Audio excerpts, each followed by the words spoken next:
ভারতবর্ষ যেদিন স্বাধীন হয় আপনারা জানেন, 15ই আগস্ট 1947 স্বাধীন হয়। 15ই আগস্ট 1947। ঠিক এর 2 মাস আগে 27শে জুন মহাত্মা গান্ধীর একটা আর্টিকেল বার হয়। ফাদার অফ নেশন করম দাস, মহাত্মা গান্ধী, করম দাস, হ্যাঁ, মহাত্মা গান্ধী যাকে আমরা বলি, ওনার একটা আর্টিকেল আসে। পত্রিকার নাম হলো হরিজন পত্রিকা, তখন বার হতো। নেন পিছনে যান, বুঝতে পারবেন। ওনার আর্টিকেল যেটা এসেছে তাতে উনি লিখেছেন যে আমরা খুবই তাড়াতাড়ি আমাদের দেশকে স্বাধীন করতে সক্ষম হচ্ছি, but it's my advice for those people who are going to rule India, যারা ভবিষ্যতে ইন্ডিয়াকে রুল করবে, নেতৃত্ব দেবে, যারা মন্ত্রী হবে, যারা প্রধানমন্ত্রী হবে, যে বা যিনি রাষ্ট্রপতি হবেন, তাদের জন্য আমার একটা উপদেশ মনে রাখবেন। ভারতবর্ষকে যদি আইডিয়াল রাষ্ট্র বানাতে চান, they have to follow and study Abu Bakr and Omar. তাদের উচিত হযরত আবু বকর এবং ওমর রাদিয়াল্লাহু তাআলা আনহুমার জীবনীকে ফলো করা। তারা সাদাসিধে জীবনের মধ্যে অর্ধেক পৃথিবী কিভাবে রাজত্ব করে গেছেন, আর তারা কিভাবে বিশ্বের সামনে তুলে গেছেন যে দেখো, একটা আরব মরুভূমি যেখানে কিছু ছিল না, সেই জায়গায় নেতৃত্ব দিয়ে পুরো বিশ্বের অর্ধেক বিশ্বকে নেতৃত্ব দিয়েছে। বাক স্বাধীনতা থেকে শুরু করে প্রত্যেকটা বিষয়ে কেমন করেছে। হযরত ওমর ফারুক রাদিয়াল্লাহু তাআলা আনহু, আপনার এলাকার কোনো মেম্বার, আমার এলাকার কোনো মেম্বার, প্রধান, তার সামনে যদি আমি একটা হক কথা বলি না, বলে মৌলী সাহেবকে আর দাওয়াত করো না, এই মৌলী সাহেবকে আনবে না। আপনি যদি আমার সামনে কোনো কথা বলেন, হক কথা বলেন, আমি বলবো এই লোকটা বড্ড উল্টো পাল্টা কথা বলে, এই নিয়ে আসে কেন গো, আমি বলবো এই কথা, কারণ আমার হক শোনার ক্ষমতা আমার নেই। আপনি আমার সামনে সত্য কথা বলেছেন না, আমার গা জ্বলে গেছে। শোনেন, হযরতে ওমর খুতবা দিতে বসেছেন, খলিফা হয়েছেন। বাক স্বাধীনতা যারা বলে, বিশ্বের মধ্যে যারা নেতৃত্ব দিচ্ছে বাক স্বাধীনতা, আমাদের জুবান সমান বলতেই পারি, তাদেরকে বলছেন। হযরত ওমর খুতবা দিতে বসেছেন, উনি দাঁড়িয়ে বলছেন, আসমিউ ওয়া আতিউ, তোমরা আমার কথা শোনো এবং তার উপরে চলো। একটা গ্রাম্য মানুষ দাঁড়িয়েছে, গ্রাম্য মানুষ বলছে, ওমর লা নাসমাউ ওয়া লা নুতি', আমরা তোমার কথা শুনবো না, মানবো না, আমরা তোমার কথা শুনবো না, মানবো না। হযরত ওমরের মতো এইরকম ব্যক্তিত্বের সামনে একটা সাধারণ গ্রাম্য মানুষ এইরকম দাঁড়িয়ে কথা বলবে, কল্পনা করতে পারে কেউ? হযরত ওমর বলছেন, ভাই তো কেন মানবেন না, কেন শুনবেন না, একটু জানাবেন? তার উত্তরটা শোনেন। আমাদের প্রত্যেককে বাইতুল মাল সরকারি তহবিল থেকে একটা করে চাদর দেওয়া হয়েছে, আর আপনি একটা চাদর গায়ে দিয়ে আছেন, একটা চাদর পরে আছেন, আপনি দুটো চাদর কেন নিয়েছেন? আমাদের একটা করে চাদর দেওয়া হয়েছে, আপনার কাছে দুটো চাদর কেন? এর উত্তরটা আগে দেন, তারপরে আপনার কথা পরে। হযরত ওমর উত্তরে বলছেন, এর উত্তর আমি দেব না, আমার ছেলে দেবে। বেটা ওঠো তো, উত্তরটা দাও। ইবনে ওমর দাঁড়ালেন। আব্দুল্লাহ ইবনে ওমর উঠে বলছেন, ভাইজান ব্যাপারটা হলো এই, আমিও একটা চাদর পেয়েছিলাম, সেই চাদরটা আমি আমার আব্বাজিকে দিয়েছি। আমার আব্বাজির একটা চাদর আর আমার একটা চাদর, দুটো চাদর আব্বাজির কাছে আছে। আব্বাজি দুটো চাদর নেননি, আব্বাজি দুটো চাদর পাননি। তখন সেই গ্রাম্য ব্যক্তি বলছে, নাম আল আন নাসমা ওয়া নুতি', হ্যাঁ এখন আমরা আপনার কথা শুনবো, আপনার কথা মানবো। আছে হিম্মত বর্তমানে কোন মেম্বারের সামনে গিয়ে কথা ধরার? নাম কেটে যাবে, গন্ডগোল হয়ে যাবে। বিশ্বের সামনে বাক স্বাধীনতার পরাকাষ্ঠা ছিলেন হযরত ওমর রাদিয়াল্লাহু তাআলা আনহু। তার তাকওয়ার একটা কথা বলে আমি কথা লাস্টের দিকে নিয়ে যাব, তিনটে কথা বলে কথা শেষ করব, কথা আমার শেষ হয়ে এসেছে। হযরত ওমর ফারুক রাদিয়াল্লাহু তাআলা আনহু একবার নিজের গোলামকে বলছে, গোলাম আমার একটু মাছ খেতে ইচ্ছা হচ্ছে। ভালো করে শুনবেন কথাটা, মাছ আমাদের প্রিয় না? আর জান্নাতীদের সবচেয়ে প্রথম খাদ্য কি হবে জানেন তো? আমাদের উস্তাদরা যখন পড়ান না, বলছে বাঙালিयों का मजा आ गया, जन्नतियों के सबसे पहली खुराक क्या बनेगी भाई? वो मछली की कलीजी, माचेर कलीजा। बोले बंगाली इस मामले में आगे है भाई। তো হযরত ওমর বলছেন যে আমার খুব মাছ খেতে ইচ্ছা হচ্ছে। গোলাম চিন্তা করলো যে মানুষটা জীবনে কোনো সময় খাওয়ার কথা বলেনি, আজকে বলছে যেখান থেকে আমি মাছ জোগাড় করে আনবো। মাছ আনতে গেলে তো সেই সমুদ্রের সৈকতে যেতে হয়, এখান থেকে প্রায় যেতে আসতে 16 কিলোমিটার, আমাকে যেতেই হবে। হযরত ওমর বলছেন না না যেতে হবে না, ছেড়ে দে, আর যাস না। ওই এমনি মনে এসেছিল তাই বললাম, যাস না। গোলাম চিন্তা করলো উনি মানা করুক, উনি যেই নামাজ পড়তে ঢুকবেন এই সুযোগকে কাজে লাগাবো, আমি দ্রুত গতিতে ঘোড়া নিয়ে যাব, মাছ একটু কিনে আনবো, রান্না করে হুজুরের সামনে রাখবো। জীবনে যে মানুষটা খাওয়ার কথা বলেনি আজকে কি মনে এসেছে একটু খাবেন। এদিকে হযরত ওমর নামাজ পড়তে ঢুকেছেন, ওদিক থেকে গোলাম ঘোড়া নিয়ে পালিয়েছে, সোজা গিয়ে মাছ কিনলো, চলে আসলো। হযরত ওমর নামাজ পড়ে, যেহেতু বিভিন্ন কাজ থাকে নামাজের পরে, সরকারি কাজ, সব কাজ সেরে তারপর বার হতে দেরি হয়। গোলাম তাড়াতাড়ি করে ফিরে এসে এই ঘোড়াটাকে ভালো করে গা ধুবিয়ে দিয়েছে, যাতে দিয়ে ভালো করে গাটা মুছিয়ে দিয়েছে, হযরত ওমর ধরতে না পারেন যে একে নিয়ে যাওয়া হয়েছে আর ওর গায়ে ধুলো কিছু নেই। এইবারে হযরত ওমর তো ওমর, আল্লাহ পাক ওনার দূরদর্শিতা আর তীক্ষ্ণ বুদ্ধি আর তীক্ষ্ণ দৃষ্টি অন্যরকম, কল্পনা করা যাবে না। বাইরে এসে যেন ফট করে নজর চলে গেছে ঘোড়ার দিকে, কোনো কথা না, ঘোড়ার কাছে গেছেন, গিয়ে ঘোড়ার কানটাকে উল্টে দেখলেন। ও তো গা তো ধুইয়ে দিয়েছে, কানের এপারে তাড়াতাড়ি করতে গিয়ে ময়লা রয়ে গেছে, ময়লা পরিষ্কার করতে পারেনি, ধুলো আছে। হযরত ওমর বলছেন গোলামকে, এখানে শোন, কোথায় নিয়ে গেছিলি সেখানে? বলছে হুজুর বেয়াদবি মাফ করবেন, আপনি জীবনে কিছু খেতে চাননি, একদিন খেতে চেয়েছেন, আমার মন মানেনি, আপনি মানা করেছেন তবুও চলে গিয়েছি, আর আপনি যাতে ধরতে না পারেন তাই আমি গোসল গা ধুবিয়ে দিয়েছিলাম, তা আমি তাড়াতাড়ি করতে গেছি, কানের এপারে ধুলোগুলো হয়ে গেছে। বলছে সেই তো চোর ধরা পড়ে গেলি, তা মাছ এনেছিস? জি হুজুর আপনার জন্য একটু মাছ এনেছি। রান্না হয়ে গেছে? জি রান্নাও করে ফেলেছি। তা নিয়ে আয়। ও মুসলমান শোনেন, তাকওয়া কার বলে? সুবহানাল্লাহ সুবহানাল্লাহ। তাদের জীবন কেমন ছিল, আল্লাহ আমাদেরকে নিয়ামতে ভরে রেখেছেন, তাও নিজের জীবে সবসময় নাশুকরি আমাদের, এই নেই সেই নেই ওই নেই। লা ইন শাকারতুম লা আযীদান্নাকুম ওয়া লা ইন কাফারতুম ইন্না আযাবি লাশাদীদ। আমার বান্দারা তোমরা আমার শুকরিয়া আদায় করো, আমি তোমাদের নিয়ামত বাড়াতে থাকবো, যখনই আমার নাশুকরি করবে আমি নিয়ামতকে কমাতে থাকবো। হযরত ওমর বললেন কই মাছটা নিয়ে আয়। আনা হলো। হযরত ওমর মাছকে দেখছেন আর ঘোড়ার দিকে দেখছেন, বলছে মাছগুলো নিয়ে যা আর গরিবদের মধ্যে ভাগ করে দে। বলছে হুজুর আপনার জন্য আনলাম, একটু খান।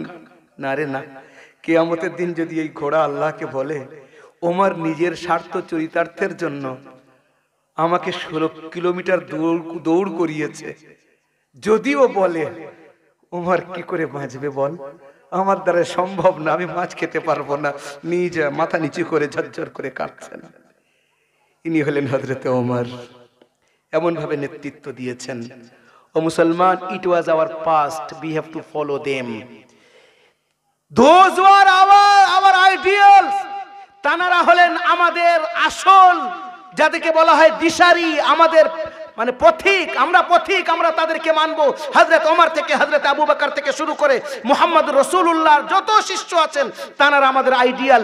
তাদের দিকে যদি আমরা খেয়াল করি, নিজেদের জীবনটাকে একজন সাহাবীকে সামনে রেখে যদি চলতে পারি, আমরা কামিয়াব হব। আমি লাস্টে 3টে কথা আপনাদেরকে বলবো, 3টে কথা শেষ করে দেবো। শুনবো ইনশাআল্লাহ, শোনার সঙ্গে না আমল করবো ইনশাআল্লাহ। হ্যাঁ, এই 3টে কথা আমি বলবো, কথা শেষ। 1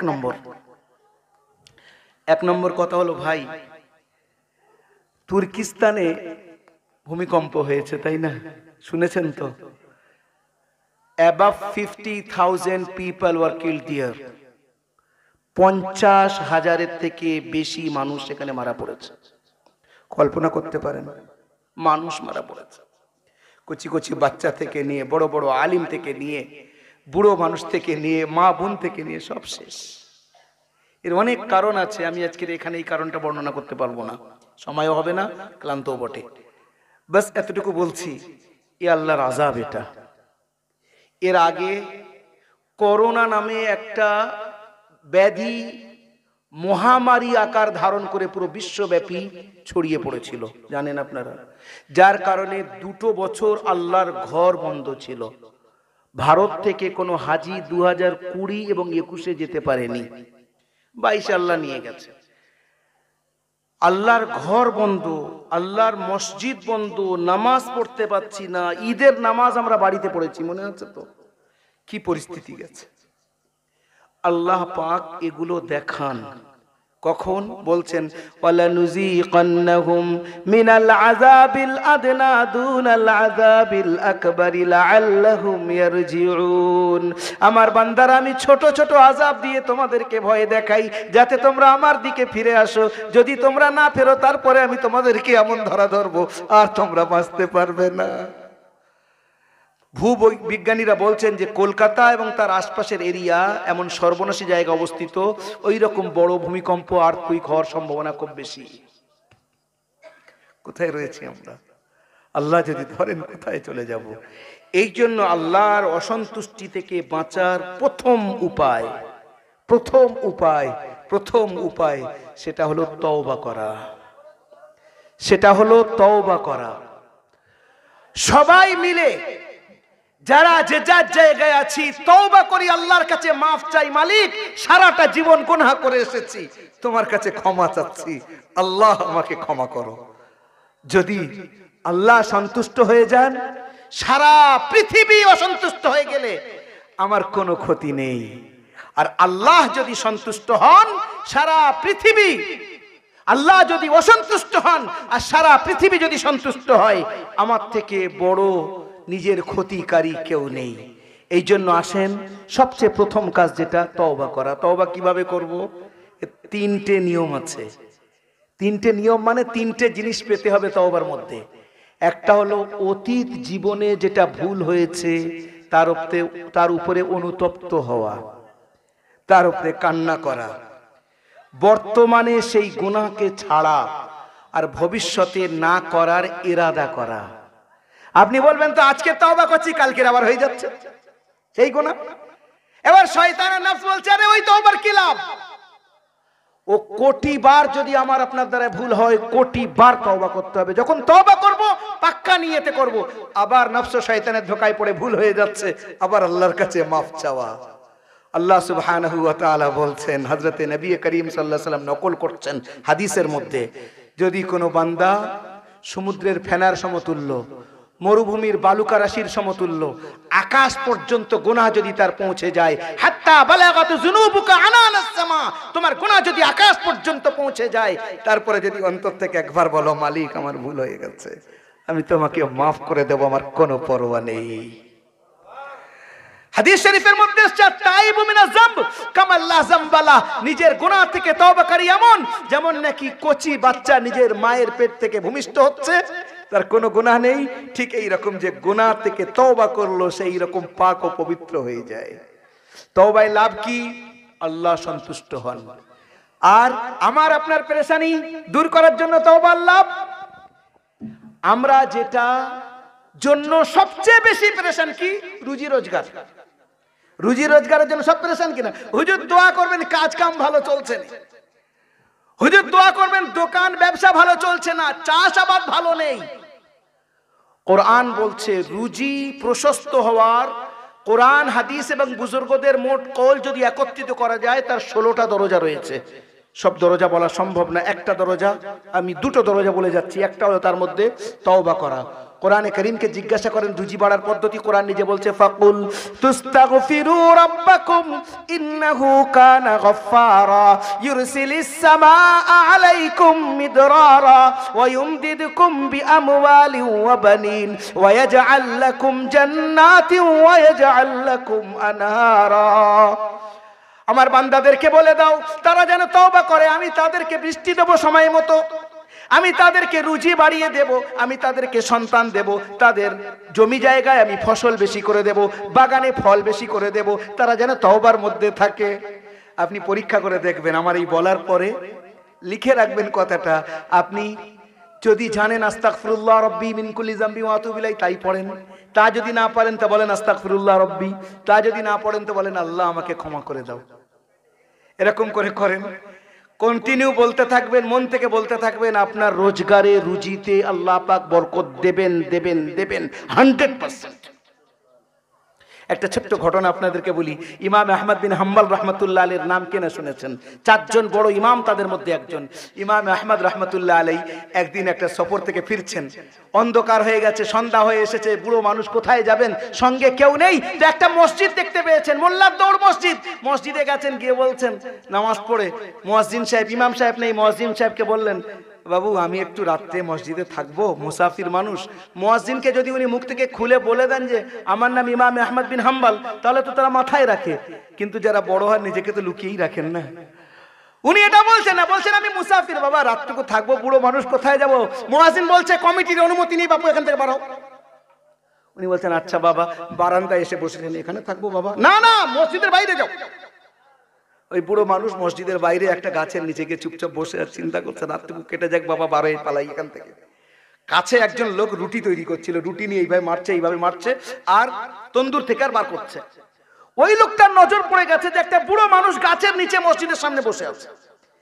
বলছে ও চাচাজি এখানে আসেন, এখানে আসেন। ইনি উঠে গেলেন, আপনি ওখানে বসে কেন?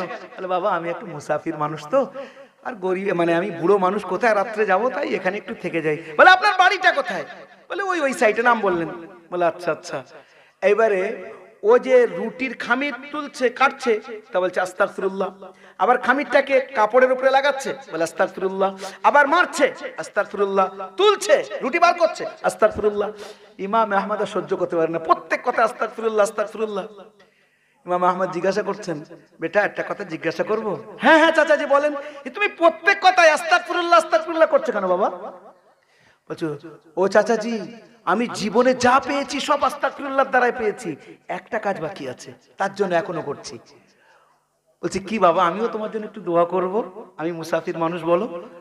বলছে আমার বড় ইচ্ছা, মনের ইচ্ছা, এই যুগের সবচেয়ে বড় আলিম, আল্লাহর ওলি, ফকিহ, মুহাদ্দিস হযরত ইমাম আহমদ বিন হাম্বল রাহমাতুল্লাহ আলাইহি, আমি তার সঙ্গে সাক্ষাৎ করতে চাই, তার একটু খিদমত করতে চাই।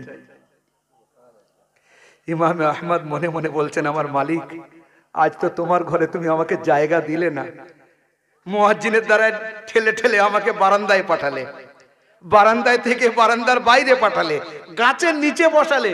আমি বলছি তোমার ইচ্ছা যেটা তুমি করবে, আমি তো তার মধ্যেই আছি। এখন বুঝে আসছে তুমি কেন এটা ঘটালে।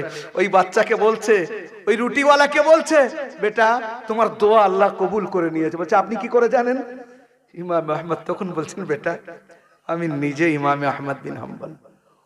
ছেলেটা দাঁড়িয়ে গেছে, হুজুর আপনি? আমি স্বপ্ন দেখছি না তো? না বেটা, তুমি যে আস্তাগফিরুল্লাহ আস্তাগফিরুল্লাহ করছিলে না, আল্লাহ আমাকে বাধ্য করেছেন এখানে আসতে, আমাকে ঠেলে ঠেলে তোমার কাছে পাঠিয়ে দিয়েছেন। আপনি ইস্তেগফার বেশি করে পড়েন, এটা আমার অনুরোধ থাকলো।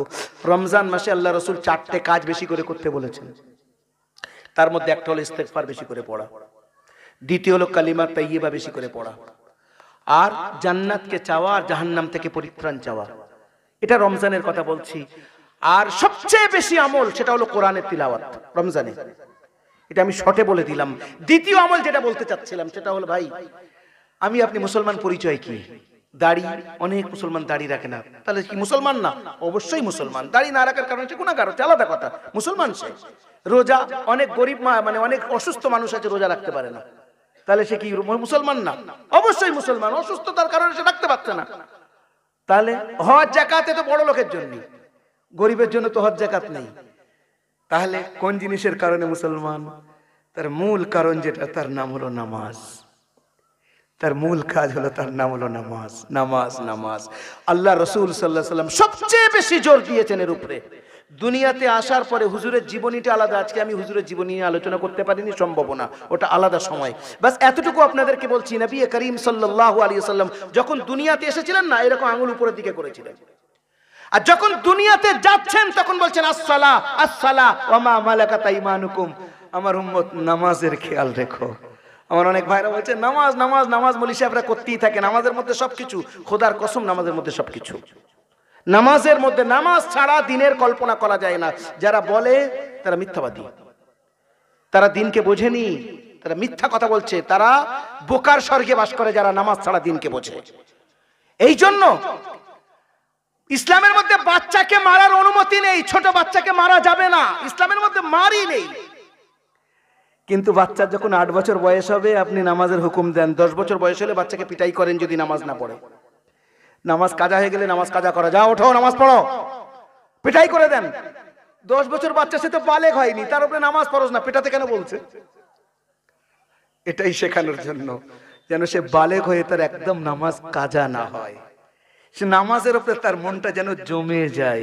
এমনি আমাদের নামাজ কেমন তো আমরা জানি, जो मैं सर्व सजदा हुआ कभी तो जमीन से आने लगी सदा, तेरा दिल तो है सनम आशना तुझे क्या मिलेगा नमाज में। আমাদের নামাজ কেমন হয় আমরা জানি, নামাজের মধ্যে দাঁড়িয়ে সারা দুনিয়ার গল্প কেমন হয় তো জানেন। সেই বিখ্যাত আমাদের ভাইয়েরা শোনান না একটা ঘটনা, ইমাম সাহেব নামাজ পড়িয়েছেন, নামাজের পরে এসা নামাজের পরে জিজ্ঞাসা করছেন, ভাই সকল আমার সন্দেহ হচ্ছে 3 রাকাত পড়িয়েছি না 4 রাকাত পড়িয়েছি। সব বলছে হুজুর আমাদেরও সন্দেহ হচ্ছে। একটা চাচাজি কোন থেকে বলছে, না হুজুর আপনি 3 রাকাতই পড়িয়েছেন। একজন যুবকরাও তো সব রকমের হয়, দাদু হয় সম্পর্কে, ও দাদু তুমি এত ভালো নামাজ পড়তে তা তো আমি জানি না। তখন দাদু নিজের নাতির সঙ্গে যে ভাষা ব্যবহার করে আমি সেখানে এটা ব্যবহার করছি না। দাদু নাতিদের সঙ্গে কি ভাষা ব্যবহার করে জানেন তো, ওটা আমি আর এখানে সর্বসম্মুখে বলছি না। দাদুর নাতির গল্পটা হয় ওই রকম। বলছে আরে শোন, আমার 4টে দোকানের মধ্যে 3 রাকাতে 3টে দোকানের হিসেব পুরো হয়েছে, একটা দোকানের হিসেব বাকি আছে, তাই 1 রাকাত বাকি আছে। তো এইটা হলো আমাদের নামাজের পরিস্থিতি। বলে তাহলে নামাজ তাহলে আর পড়বো না কেন, এইরকম তো নামাজ হচ্ছে, এরকম হলেও নামাজ পড়তে হবে। হ্যাঁ, something is better than nothing ইংলিশতে বলে। একবারে পুরোপুরি না পেলেও কিছু তো পারবো, কিছু তো পাবো, অন্তত আল্লাহর সামনে খানিকের জন্য নামকে অস্তে তো দাঁড়াতে পারবো, রুকু তো করতে পারছি, আল্লাহ করাচ্ছে, এটা আমার জন্য অনেক প্রাপ্তির। এবারে চেষ্টা করবো আল্লাহ আমাকে হাকিকাতে নামাজ, হাকিকাতে সালাত দান করো, তার জন্য মেহনত করতে হবে। নামাজ এমন একটা জিনিস, আমি আপনাদেরকে কি বলবো, যারা নামাজ বুঝেছেন, আমিও বুঝতে পারিনি, আপনারা দোয়া করেন আল্লাহ আমাকেও তৌফিক দিন, আল্লাহ অন্তত একটা সেজদা আমাকে করার তৌফিক দিন যাতে তিনি সন্তুষ্ট হয়ে যান, আপনাদেরকেও আল্লাহ তৌফিক দিন যাতে আল্লাহ সন্তুষ্ট হয়ে যান। খোদার কসম, নামাজ যারা পড়তে শিখেছেন তারা সারা দুনিয়ার সবকিছু ছেড়ে দিয়ে বাস নামাজে দাঁড়িয়ে যাবেন। হযরত মাওলানা ফজলে রহমান গঞ্জে মুরাদাবাদী রহমাতুল্লাহ আলাইহি, বড় আল্লাহর ওলি, যখন শুনলেন জান্নাতে নামাজ নেই তো কাঁদছেন আর বলছেন সেই জান্নাতে মজাটাই কি যে জান্নাতে নামাজ নেই।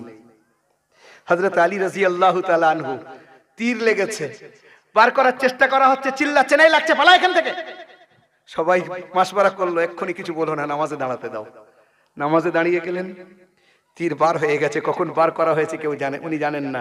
নামাজ সালাম ফেরা বলছে, বদমাইশ গুলো এখনো ঘুরছো, তীর বার করবে বলে? বলে হুজুর আমরা তো বার করে নিয়েছি। বলে কই আমার তো কোনো খবর হয়নি রে, কেমন নামাজ আমরা কল্পনা করতে পারবো। হযরত মাওলানা সৈয়দ আসাদ মাদানী রহমাতুল্লাহ আলাইহি আমি নিজে দেখেছি, বুড়ো হয়ে গেছেন, 80-র কাছাকাছি বয়স, 77-78 বছর বয়স। সেই সময় তুলতে হচ্ছে মসজিদে রশিদে তারাবির নামাজ হয় 2 থেকে 2.5 ঘন্টা ধরে। হযরত মাওলানা মাহমুদ মাদানী দামাত বারাকাতুম নামাজ পড়াতেন তখন।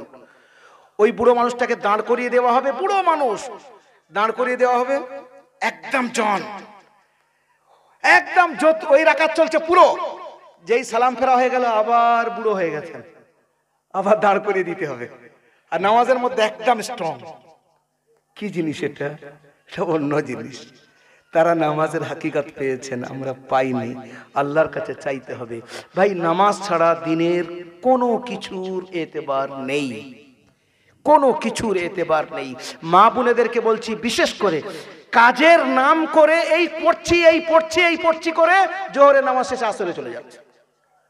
আর রমজান মাসে আল্লাহ মাফ করুন, ইফতারির তৈয়ারি করতে করতে মাগরিব গায়, ওই দোয়া নেই, ইফতারের সময় দোয়া কবুল হয়।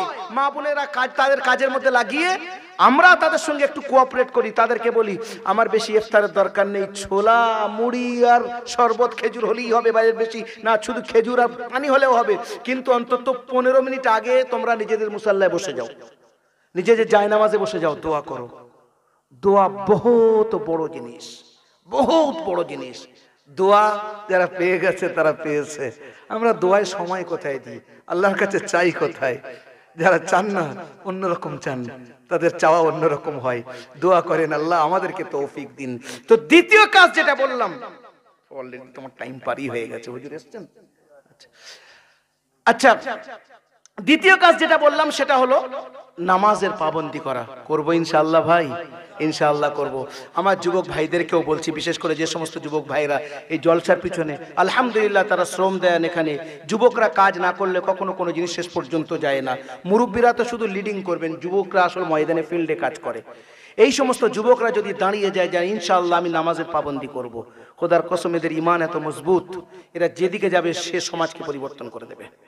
যদি মনে করে আমরা এই কাজটা করব, পরিবর্তন করবেই করবে। আপনারা ক্লাবের নাম শুনেছেন? ক্লাবের কনসেপ্ট কোথা থেকে এসেছে? আজকে আমার বক্তব্য বিক্ষিপ্ত আকারে হয়েছে, আমি অন্যভাবে কথা বলতে, আল্লাহ যেভাবে বলিয়েছেন আল্লাহ শুকর। ক্লাবের কনসেপ্ট কোথায় পেয়েছেন? ক্লাবের ছেলেরা কি করে? মনে করেন কোন অসহায় একটা বিধবা, তার মেয়ে আছে, বিয়ে দেবেন, ক্লাবের ছেলেরা বলছে মা আমরা আছি, চাচিমা আমরা আছি, আমরা চাঁদা করে আপনার মেয়ের ব্যবস্থা করে দেবো। ক্লাবের ছেলেরা করে কিনা? কারো ব্লাডের ডোনেশনের দরকার, ক্লাবের ছেলে গিয়ে শুয়ে পড়বে, নাও আমার রক্ত নাও, চেক করো, দেখো আমার ও পজিটিভ কি, আপনার ইয়ে নেগেটিভ, কি কি লাগবে এই নেন, আমার সঙ্গে মিল করে দেখে নেন, এই রক্ত নিয়ে নেন। এই সমস্ত বাচ্চারা করে কিনা? এগুলো কত একটা পজিটিভলি আমাদের ক্লাবের ছেলেরা, আমাদের ভাইরা তারা কাজ করে বিভিন্ন ভাবে। এই কনসেপ্টটা কোথায় পেয়েছেন? মুহাম্মদ রাসূলুল্লাহ তখন নবুয়তের দাবি করেননি, তার আগে তিনি একটা ক্লাব তৈরি করেছিলেন। আপনারা জানেন না হয়তো, যারা জানেন তারা জানেন। সেই ক্লাবের নাম হলো হেলফুল ফুজুল। ইতিহাস তুলে দেখেন, হেলফুল ফুজুল। আমি হাওড়ায় গেছি, সেখানে ক্লাবের নাম হেলফুল ফুজুল। আমি তাদের সভাপতিকে ডেকেছি, কবে রেখেছো নামটা? বলে হুজুর আপনি ধরেই ফেলেছেন। বলো এর পিছনে কে ছিল? বলে একজন আলিম ছিলেন। আমি বলে হ্যাঁ ঠিকই ধরেছো, খুব ভালো নাম রেখেছো বাবু, হেলফুল ফুজুল নাম রেখেছে। হুজুর সেই ক্লাবের নাম দিয়েছিলেন হেলফুল ফুজুল। নিজে সভাপতি ছিলেন, সেক্রেটারি ছিলেন হযরত আবু বকর সিদ্দিক রাদিয়াল্লাহু তাআলা আনহু, অন্যরা তারা সদস্য ছিলেন। কাজ কি ছিল? তখন কিন্তু ইসলামের প্রচার প্রসার কিছু শুরু হয়নি, হুজুর নবুয়তের দাবিও করেননি। কি কাজ করতেন? এতিমদের চোখের পানি মুছে দেওয়া, অসহায়দের মাথায় হাত রাখা, বিধবা মায়েদের কাছে গিয়ে তাদের খিদমতের কোনো প্রয়োজন হলে কিছু এনে দেওয়া, গরিব মানুষের পাশে গিয়ে দাঁড়ানো। এই হলো জনগণের সেবা। যারা রাজনীতি করেন তাদেরকে সাধুবাদ জানাবো, যদি তারা মানুষের, আল্লাহর বান্দাদের খিদমতের উদ্দেশ্যে রাজনীতি করে। আপনি নফল নামাজের দ্বারা অত দূর পর্যন্ত যেতে পারবেন না যতটা আল্লাহর বান্দার খিদমত করে আপনি দূরে যেতে পারবেন। নফল নামাজ আপনি নিজের জন্য পড়বেন, কিন্তু একটা অসহায় এতিম বাচ্চার চোখের পানি মুছিয়ে দিচ্ছেন, একটা এতিম বাচ্চার মাথায় হাত রাখছেন, একটা বিধবা মায়ের বাচ্চার বিয়ে হচ্ছে না তার পাশে গিয়ে দাঁড়াচ্ছেন, একটা অসুস্থ মানুষকে হসপিটালে নিয়ে যাচ্ছেন, তার যে দোয়া আপনি পাবেন আপনি কল্পনা করতে পারবেন না। ক্লাবের ভাইরা এইগুলোই তো করেন। এই রকম ধরনের কাজ যদি আপনি করতে পারেন খুবই মজার জিনিস। যে কথাটা বলছিলাম, তো দ্বিতীয় কাজ যেটা, সেটা হলো নামাজ, নামাজের পাবন্দি করা। রমজান মাস আসছে, তার আগে নিজেকে তৈয়ারি করা। আর তৃতীয় কাজ যেটা বলছি, একদম বহুত ভাইটাল কাজ, এটা কথা আমি শেষ করব, বহুত ভাইটাল। সেটা কি? ইসলাম প্রচার প্রসার কিভাবে হয়েছে? নামাজ, নামাজের দ্বারাই না। নামাজ আমার আপনার ব্যক্তিগত ইবাদত। রোজা জি না। তাহলে কিসের দ্বারাই ইসলাম প্রচার প্রসার হয়েছে? একটাই জিনিস, তার নাম হলো চরিত্র, আখলাক, সিভিলাইজেশন, কালচার, সভ্যতা, ব্যবহার, অ্যাটিটিউড। আপনার নিজের ব্যবহার মানুষের সঙ্গে কেমন? আপনি আমি যদি চরিত্রকে ঠিক করতে পারি, আর চরিত্র শুরু কোথায় থেকে হয়? জিভ থেকে। শেষ কোথায় গিয়ে হয়? দিল। এর 300 স্তর আছে। আসেন আজ থেকে আমরা আমাদের জিভকে হেফাজত করি, নিজের চরিত্রকে ভালো করার চেষ্টা করি। আমি এই বলে আমার বক্তব্য ইতি করছি। সবাই ভালো থাকবেন। ربنا لا تؤاخذنا إن نسينا أو أخطأنا ربنا ولا تحمل علينا إصرا كما حملته على الذين من قبلنا وصلى الله على النبي الكريم وآخر دعوانا أن الحمد لله رب العالمين السلام عليكم ورحمة الله تعالى وبركاته الحمد لله হযরত আমাদের সামনে খুবই মূল্যবান বক্তব্য রাখলেন। বিভিন্ন দিক থেকে তিনি আলোচনা করে আমাদেরকে সুন্দরভাবে বুঝালেন। আলহামদুলিল্লাহ, আমরা যদি আমল করতে পারি তাহলে আমাদের জীবন সুন্দর হবে। এরপরে আপনারা কেউ উঠে যাবেননি, সবাই কাছাকাছি চলে আসুন, সবাই কাছাকাছি চলে আসুন। দেখুন ব্যবস্থা আছে, কেউ ওঠাউঠি করবেন না, কেউ চায়ের ব্যবস্থা আছে, চা দোয়া হবে মজলিসে, আপনারা একটু ওঠাউঠি করবেন না, মজলিসের আদব রক্ষা করুন। আগামীকাল 24শে ফাল্গুন বৃহস্পতিবার ইউটিউবে বিখ্যাত শিল্পীদের দ্বারা